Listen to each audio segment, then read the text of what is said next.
love that. And so, obviously, you started your career off to the wider world anyway with Dire Straits, but was that one of the main reasons for you leaving Dire Straits, that you weren't involved in the songwriting so much? Probably, yeah. I think so. It was a difficult period. We were overworked. We were touring too much. We didn't have a day off. We were capitalizing on the success we'd had. Yeah. Because your first album went stratospheric, didn't it? It was number one and number two all over the world. I mean, that's incredible. Sold millions and millions of copies. So we were propelled into this very different world from the world I'd known, which was, I was a social worker before that. So I had real responsibilities. Suddenly, you know, the only responsibility I had was to get drunk. You know, it wasn't the same at all, or to make sure that my strings were changed. I mean, it wasn't really. So, and I kind of had this fond delusion that it would be a democracy. Like my idea of a band was rather different to the band that we wound up having. Yeah. And with a prodigious talent like Mark, obviously that was not going to be. He was an unstoppable train. Yeah. And there wasn't enough elbow room really to maneuver. And being a strummer for somebody else's dreams wasn't really the sum total of my desires, much as I enjoyed doing it. And all credit to Mark and all credit to the band, I was ready to move on. Yeah. Well, it totally makes sense. The fact that you create so much that, like you say, why be a strummer for someone else's dreams when you've got so much to give and talk about yourself? I'd been a songwriter before the band and during the band, and there was no outlet for it, and it wasn't enough just to be playing guitar. Yeah. And even the playing guitar part was quite challenging at times, because in the studio we already had a top drawer guitarist who could do everything I could do. So my raison d'etre for being there was becoming increasingly challenged. Mm-hmm. And the band was expanding as naturally as it should and would. You know, we were working with Roy Patan on making movies from the Springsteen's band, from the East Street Band, and he was fabulous. But I'd always wanted a keyboard player, but it was just, again, becoming increasingly clear that I didn't really have much purchase in this whole situation. Yeah. And it was getting increasingly corporate. It was increasingly a one-man operation. It was just time to go. No finger pointing involved. No, there was no family feud. There was none of the things that the press talked about were true. There was nothing really to do with that. It was just to do with what I needed to do. Well, it totally makes sense to me. You know, I can't imagine if I had all that inside me bursting out, bubbling up to write and to, express, and not to have an outlet to do that. I think that's exactly right. I think you go gangrenous if you go against your own talent and your own creative process, I think something goes gangrenous in you. It's not the way to do things. You need to really be at the center of your own wheel. And 18 albums down the line, I think you've probably been vindicated in taking. Well, I'd be more vindicated if they were selling better. But you don't get everything in life. That's how it is. Yeah. Let me just ask you a couple of last questions about Dire Straits, because I'm intrigued. Because I was reading that your first tour was with Talking Heads, or your first big tour, I guess. Tell me what that experience was like. Oh, it was fantastic. I bet. I mean, it was. It wasn't. I mean, I loved working with them. I loved all of them. All four were great characters, very different. Chris and Tina were the most communicative and the nicest, overtly nice. Yeah. Jerry was more extrovert, and David couldn't be more introvert. They were very different characters. But we got on stage together at the end of every show, even though we opened for them. And there was a lot to learn from them in a way. They were less musically, it's the word, au fait than perhaps we were. But they created a really good noise together as a unit. You know, the sum of the parts, the whole of the parts was greater than the parts individually. Yeah. And they'd been touring pretty extensively. They were flat on their backs financially. Wow. I remember we had to take them out for meals because Seymour Stein of Sire Records was starving them, Gosh. So happy memories. I'm still kind of mates with Chris. We occasionally, pass an email back and forth. Oh, I love that. And obviously, like, the Dire Straits played their first show in 1977, which was the year the Sex Pistols released God Save the Queen and punk exploded. Correct.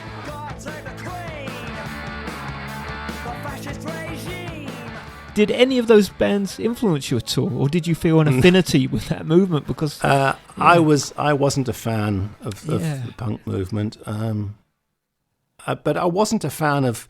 I understood their disdain and their irritation with what had been going on. I wasn't a fan of what was going on either. I mean, my roots were all American and West Coast and that kind of thing. So clearly I wasn't going to immediately identify with badly played 3-chord songs without structure. Yeah. But at the same time, you know, I didn't have an awful lot of time for these awful pop rock bands that were around playing 12-minute songs. You know, that didn't appeal to me either. Yeah. So I suppose there was some justification in saying that Dire Straits were part of the new wave, even though we were in many respects old wave. Yeah. It was what it was. There was a mixture of stuff. We were very lucky in that we got a proper record deal, whereas a lot of the punk bands got singles deals that didn't go anywhere for them. But there was an awful lot of chaff in amongst the wheat. There were some good bands, and a lot of musicians got better. You know, a lot of as happens. Mm-hmm. You know, you wouldn't have thought looking at Wham that it would turn into George Michael. You know, people develop with their creative talent. Yeah. And you have to allow for that. So a lot of the bands that started out didn't know what they were doing, you know, frankly, in 77. I guess they were kids, like a lot of them, weren't they? You know, Sure, at that age. Yeah. Teenagers putting up their first band together, except the difference was that normally, in the old days, that would have taken them 5 years of slogging around the working men's clubs before they would be even sniffing around for a deal in London. Gotcha. Whereas with punk, bands were getting signed within 3 weeks of founding themselves. You know, they barely got their first rehearsals done before they were getting offered record deals. I gotcha. So the hype was a little bit It was controlling nuts. things. Yeah. Yeah, and Enemy had always had an influence over him beyond what it deserved, really. Right. Interesting. Wow. And just one last question, because it seems such a whirlwind, those early days of Dire Straits. And I wondered, it was. How must it have been for you guys? Because not long afterwards, Bob Dylan approached two of your band also to play on his... He approached all of the band, but nameless people decided to make it two of the band. I didn't realise that. That's still a sore point all these decades later. I can imagine. Yeah, I don't think I'd ever I'd have loved that. to have been on those sessions. Oh, yeah, what a great album. Because that was for his Slow Train Coming album, wasn't it? That's right, yeah. Which is a great album. Yeah, it is. Oh, so, yeah, but it must have been crazy to be plucked from, I don't know, Deptford in southeast London, you know, just starting out. The speed of events was very rapid from being, as you say, being a social worker, and then within a matter of months playing at gigs where you had someone like Jackson Browne coming backstage to say hi. Wow. So yeah, it was hard not to gush. I was standing there like a fanboy, you know, looking at these artists coming to say hello. It was ZZ Top sending us a bottle of champagne when we played Texas and all that kind of stuff. It was pretty heady stuff. Wow. I mean, I remember coming back in a black limousine at a gig in America. We'd all piled into this big black limo to come back. I think maybe our first time in a limo, and it was a longish drive, maybe 60 miles back to wherever we were going to. And someone had an early release of Jerry Rafferty's Night Owl album. Wow. And so they had a cassette of it 2 months before it was going to be commercially released, and somebody popped it onto the CD player, and not the CD player, the cassette player in the car. This would have been 1978, I should think. And that was playing in this pitch black limo, you know, cruising back from a gig. Yeah, that felt pretty good. Wow. It did. Yeah, it did. Well, we ask each of our guests on the show to name a track by an artist that's influenced them for us to play. So who are we going to play? Influence is a very different thing. I mean, a track that to turn that on its head, a track where we influenced somebody was when Phil Lynott gave me a cassette of a track he'd written called King's Call. And that was a nice sounding track, a very Dire Straitsy, as he himself said. And I played it to Mark, and before I knew it, Mark and Phil had gotten together to work on it together. And Phil and I were actually going to do some recording together too. And his mortality, unfortunately, got in the way. He had galloping pneumonia from undiagnosed, which he'd not bothered to take care of. And that was that. Wow, that must have been a real wrench to have heard the news about Phil's death then. He was a very nice guy. Yeah. Very, very, we did a festival together in Belgium, and he was surrounded by, this was my very early days. I'd only just started out, I think, and maybe I had my first album under my belt, and he was he'd been surrounded by about 30 or 40 journalists who were interviewing him. You know, a big rash of microphones and cameras, and he just saw me out the side of his eye. There was 55 different artists there, you know, one of these huge festival gigs. Wow. And he said very loudly, he said, "Of course, I always thought that David Knopfler was the best thing about Dire Straits. Come over here, Dave," you know. And just put his arm around me for just entirely, just absolute generosity of spirit that could not be stopped. He was such a nice, you know, fella around everybody else. Very generous spirit. So I thought King's Call was one of his more underrated pieces of work. I mean, it may have been Dire Straits' influence, but by God, it really had a vibe on it, and the demo, in fairness to Phil, was every bit as good as the final record when Mark played on it. Wow! So you shouldn't underestimate his talent as a writer. That often went unrecognised. And this track, of course, I was reading earlier. It's his tribute to Elvis Presley, right? Yeah, of course. Yeah, the night the King died. The night the King died, indeed, yeah.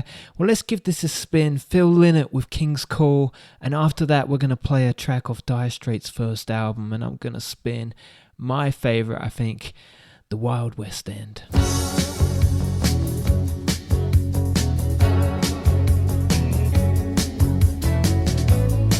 It was a rainy night, the night the King went down. Everybody was crying. Seemed like sadness had surrounded the town. I went to the liquor store and I bought a bottle of wine and a bottle of gin. I played his records all night, drinking with a close friend. Now some people say that ain't right, and some people say nothing at all. But even in the darkest of night, you can always hear the King call. You can always hear the King call.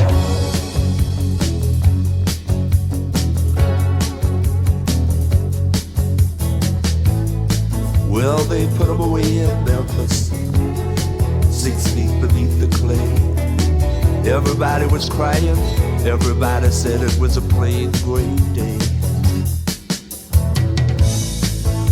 I went to the liquor store and I bought another bottle of wine and another bottle of gin. I played his records all night and I got drunk all over again. Now some people say that ain't right, and some people say nothing at all. I say nothing. But even in the darkest of night, you can always hear the King call. You can always hear the King call. I wonder if you're lonesome tonight.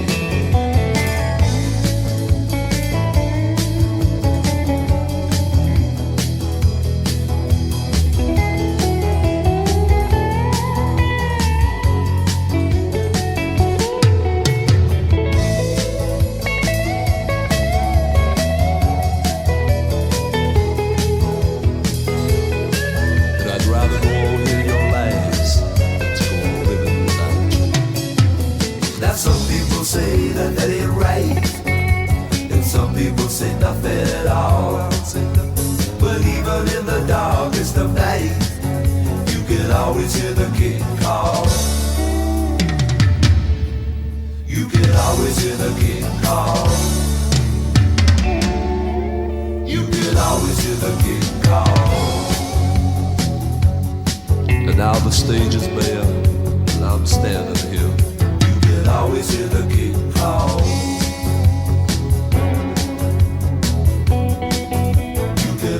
might as well bring the curtain down.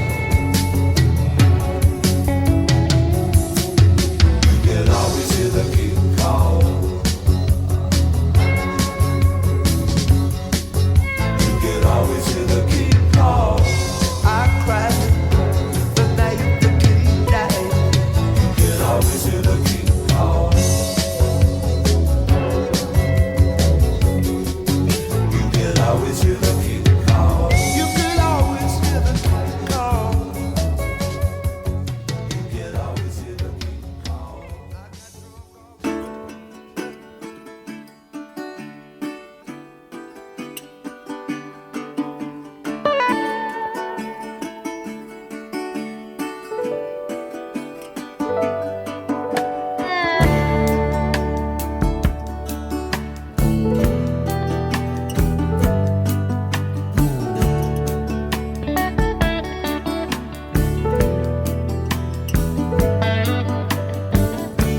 Stepping out to Angelucci's for my coffee beans. Checking out the movies and the magazines. The waitress, she watches me crossing from the Barracuda. I get a pickup for my steel guitar. I saw ya walking out Shaftesbury Avenue. Excuse me, talking, I wanna marry you. This is 7 Heaven Street. Don't you seem so proud? Just another angel in the crowd, and I'm walking in the Wild West End. Walking in the Wild West End. Walking with your wild best friend.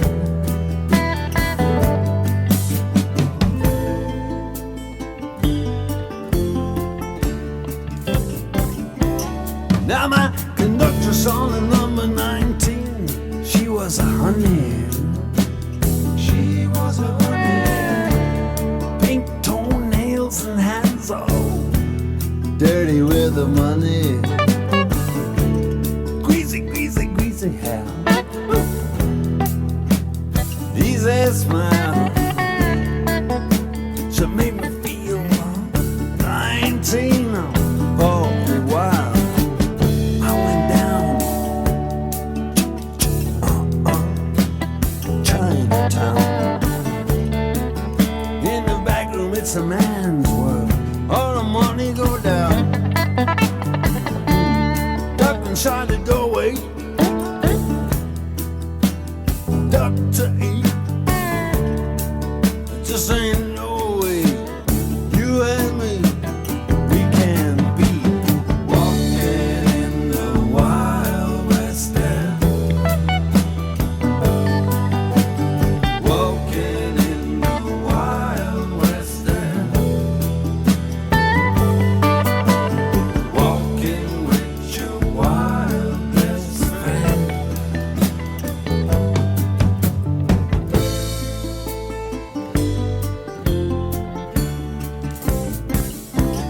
Now hey, a go-go dancing girl. Yes, I saw the DJ. He said,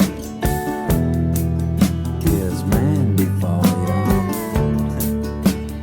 Feel alright, seeing her do that stuff. She's dancing high and I'm moving by. The close-ups can get rough. When you're walking in the Wild West End. Walking, walking, walking in the Wild West End. Walking, walking with your wild best friend.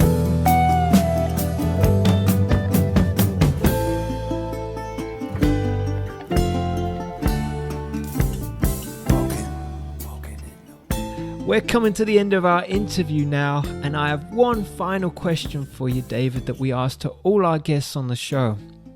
And that question is, if you were to curate your own dream concert lineup with a headline artist and 2 opening acts, none of whom have to be alive, who would you pick? And before you answer, I also want you to tell me, where would you want the concert to be? What venue or place in the world? So it can be anywhere from your back garden or kitchen to the Royal Albert Hall. That's a good one, isn't it? I'd probably have Randy Newman open, just on his piano for a short set. Love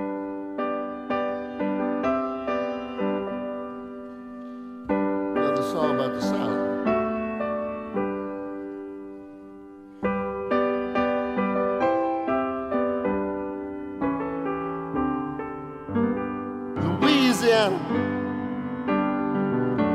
Louisiana,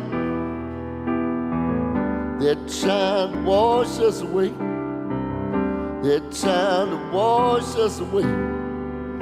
They're trying to wash us away.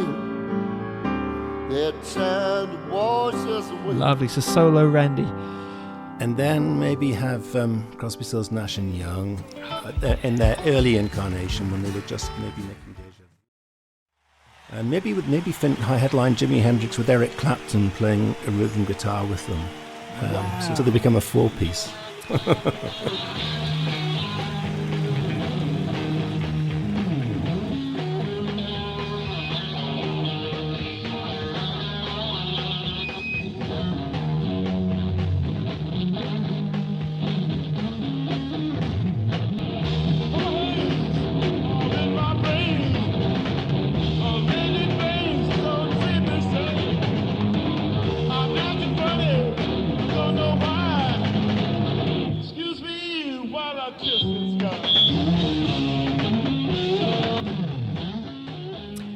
That is cool. So would this? How about that? Yeah, I love that. Would that And it could be anywhere. I don't care where they play, really.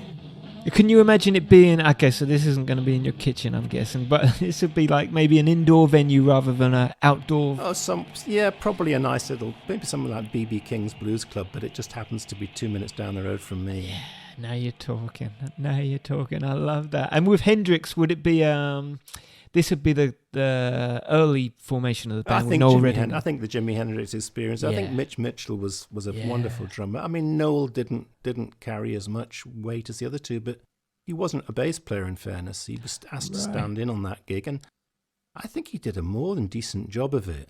I think I preferred him to Jack Bruce from Cream, say, who was overplayed and was too busy. At least Noel allowed Jimmy to do what he did.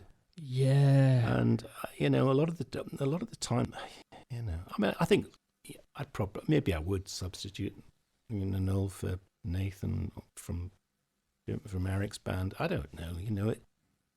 There's so many great players out there. There are just so many. You can't count how many great players there are, and so many are just an absolute delight. They lay down a track for you, and what they bring to the party makes the need for anything involving producers redundant. I can ask. There's some players I will ask to give me a part, and it's guaranteed to add something. They don't know how not to, so they're creative in their performances. And if you put the right creative people together, if you've got a singer and if you've got a song, the rest will take care of itself with great players. So there are an awful lot of go on. Sorry, go on. I was going to say, with this last album then, obviously it was recorded during the pandemic. Am I right in assuming that you had to get everybody to send their parts in rather than Correct. do it live altogether? Yeah, that's right. So the saxophone on Kansas came from a session player from Oliver, who I've never even met. Wow. But he's just a great player. And George Schilling, again, who's actually an engineer, I know, on his main job, but when he's not engineering, he plays magnificent cello. Wow. So again, you want a cello part. You don't need with George. First of all, it's going to be perfectly engineered, and secondly, there's he just is incredibly appropriate. Harry Bogdanov's is always appropriate. If Harry plays a part, Alan Clark, always appropriate. I mean, there are just players that don't know how to play badly. They haven't got it in their bones. They know how to. And they're not looking for looking for notice me. They're Yeah. quite the opposite. Yeah, What they're yeah. doing is serving the song, Mhm. and that's serving the song is always for me what it's always been about. Whether I was playing with Dire Straits or whether in my own work or whether we're working with somebody else, serve the song. Yeah, yeah. And I got to tip my hat to your production, actually, because it's very rich and layered. But again, for me as a listener, it all serves the song. You know, there's a lot going on and there's different colors and, you know, I shapes and sometimes stuff. overdo it. I mean, that's it's hard to know when to stop when you haven't got the discipline of time. When you can Right. go on working, you can go on layering indefinitely. So you've got to. It's a lesson to be learned still about when do I say this is finished. Interesting. You know, yeah. you'll see it with Prince records. So sometimes he calls them finished when he's forgotten to put a bass on. You know, and it's kind of, and you kind of think, wouldn't this be better with the bass guitar? But Yeah. he just wants to get the stuff done and move on. Right. Short attention span, and that's okay too. There's nothing wrong with that. That's fine. And then there's the opposite end of the extreme. Yeah. I was working at Peter Gabriel's studio where he spent 5 years making a record and everybody had left. I mean, his producer, even Daniel Noir, had left and gone, you know, and he was, because he doesn't know when he's got it. He doesn't know when it's finished. And that ability to fiddle about can be dangerous. So sometimes it's very important just to go, you know, here's the piano, here's the vocal. All right, I'll add a cello, I'll add pedal steel, finished. Don't keep, you know, I'm finished now. Maybe add a bass. I just had Hutch Hutchinson put a couple of bass parts on for me for 2 tracks. Wonderful stuff. Wow. But, you know, it's knowing when to stop and not. Also, the more you put on, the less you're going to notice what's already there. So, Yeah. you know, less tends to be more. So always the discipline of trying not to overlayer it. I'm trying to get it done and trying to get the song finished in the most economical way possible, really, I would say. But sometimes that does involve a lot of layering. Yeah, well, it sounds lovely to my ears. These recent records that I've been listening to the last few days, yeah, beautifully produced, beautifully played, and great songs. So, yeah, it's been a real honor to speak to you, David. Thank you so much for. My pleasure. You're a superstar. Before we let you go, can you tell everyone listening where we can find you online and get hold of your music? Sure. I have a website which is knopfler.com, which I've had since the internet was invented, pretty much. So yeah, there's nothing much going on there, but it's a doorway to accessing the other places if you can't remember them. My label, which is where I release all my records, is parisrecords.co.uk, and I also have a Patreon account if you want to spend 10 quid a month supporting me and becoming part of our little team. And that's patreon.com/David Knopfler. Fantastic. Okay, everybody, you know what to do. If you can support David by visiting his pages and subscribing online, we'd really appreciate it. And we are at the end of our show now, so I just want to say thank you all so much for tuning in to Spirit and Roots. Don't forget you can find us on Facebook, and you can also discover all our past episodes archived on mixcloud.com. Just type in Spirit and Roots and you will see them all there waiting for you. And if you like what we do, we always appreciate likes, subscribers, and feedback too. So many thanks in advance for that. We're going to be back again with our next show on the 20th of March, when our featured guest will be one of America's very best songwriters, Mr. James McMurtry. I am so excited about that one, so make sure you don't miss it. So thank you all again for tuning in and joining us today, and a big thank you to you, David, for coming on and being our special guest. It's been an absolute pleasure. Why don't you pick a song out for us to close the show? Well, thank you very much. Let's finish off with a song called The Ballad of Little Blackie, which is the opening track on the Last Train Leaving album. Yes. It's basically a discussion I'm having with the Coen brothers over my disapproval of what they did in the movie, which was to kill the horse. And you never kill the horses and the dogs. That's a well-known Hollywood cliche. And they broke it, and I wasn't happy. It's a bit quirky, but none the worse for that. It's a cracker. Well, it's been an honor speaking to you, David. So thank you again so much. And once more, a big thank you to you all. out there for listening, tuning in and supporting the show. You've been listening to Spirit and Roots with our very special guest, David Knopfler, and we'll see you again 20th of March with our next show with James McMurtry. Take good care, everybody. Till then.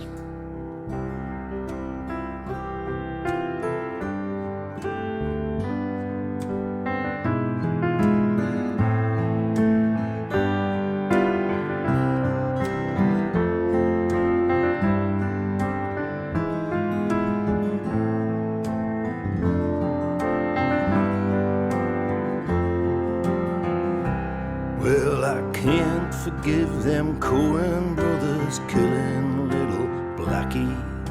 Can't forgive them nothing anymore. I can't forget the way she cried. Can't forgive the way she died. Can't forgive them nothing anymore. No, I can't forgive them nothing anymore. And I can't forget the stupid way they killed off little Blackie after she'd done nothing wrong at all. I can't forget the way she cried. Can't forgive the way she died. Can't forgive them nothing anymore. No, I can't forgive them nothing anymore.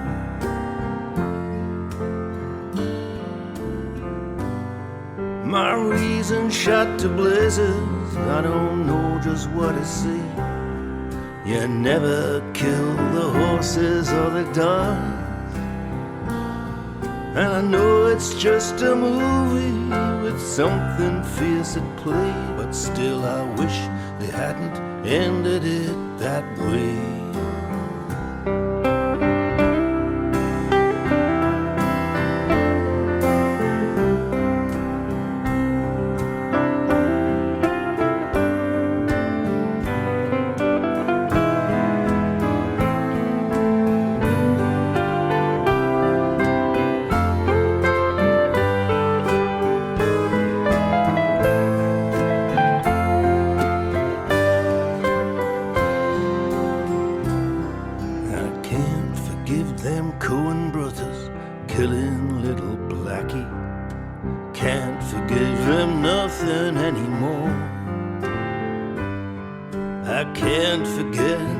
She cried. Can't forgive the way she died. Can't forgive them nothing anymore. No, I can't.